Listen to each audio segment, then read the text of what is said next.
Hi everyone, I hope you're all doing well. Welcome back to the channel. As you know, most of our WARNO content now goes over on the RTS Cast and Stuff channel, but since this is a big announcement, I felt the need to do a little video here too, which is that we now have the release date for WARNO out of early access, and that is the 23rd of May.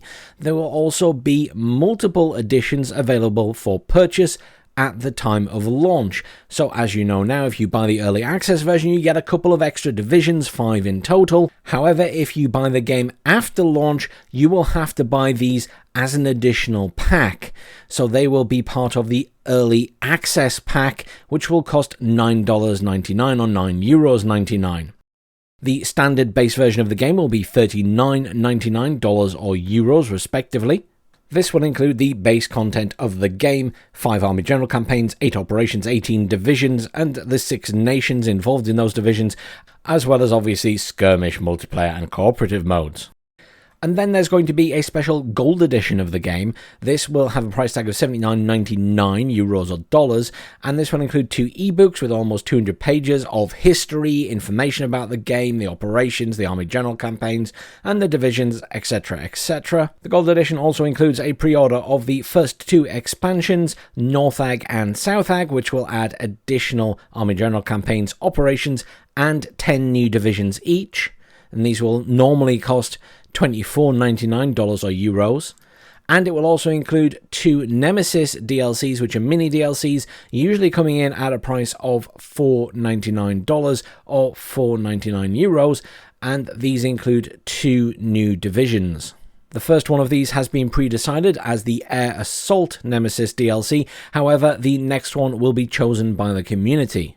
If you want more detail, I obviously have a video going through the full dev blog over on the RTS Cast and Stuff channel. Otherwise, I leave you with the game's intro video. Thanks for watching.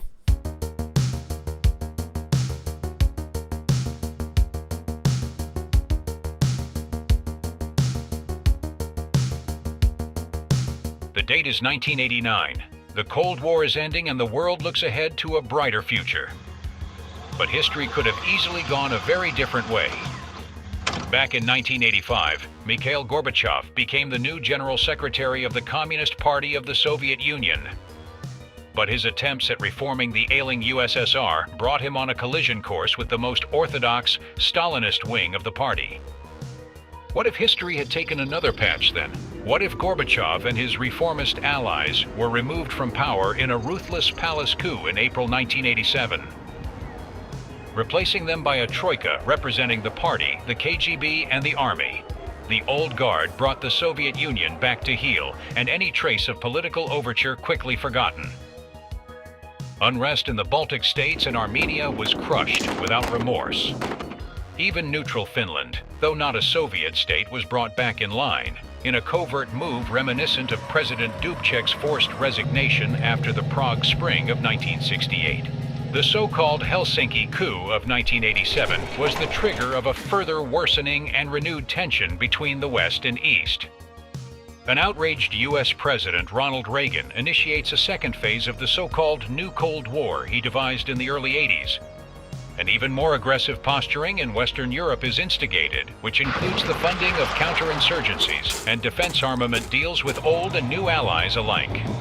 Western economic sanctions and rising military expenditures forced the Soviet Union into ever worse trade deals, inflating its already crippling debts as well as food shortages throughout its zone of influence.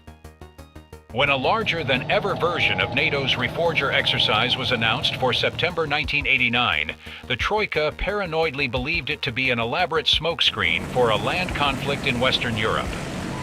The Soviet Union sees no other recourse but war. Under cover of its own massive exercise in East Germany announced for the end of June, Zapad 89, the Warsaw Pact mobilizes its forces.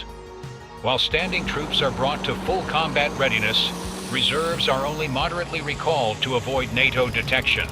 Suddenly, June 20th sees the withdrawal of most East German Grenztruppen. Achieving strategic surprise, Soviet troops break through Germany's inner border. A warning order is issued.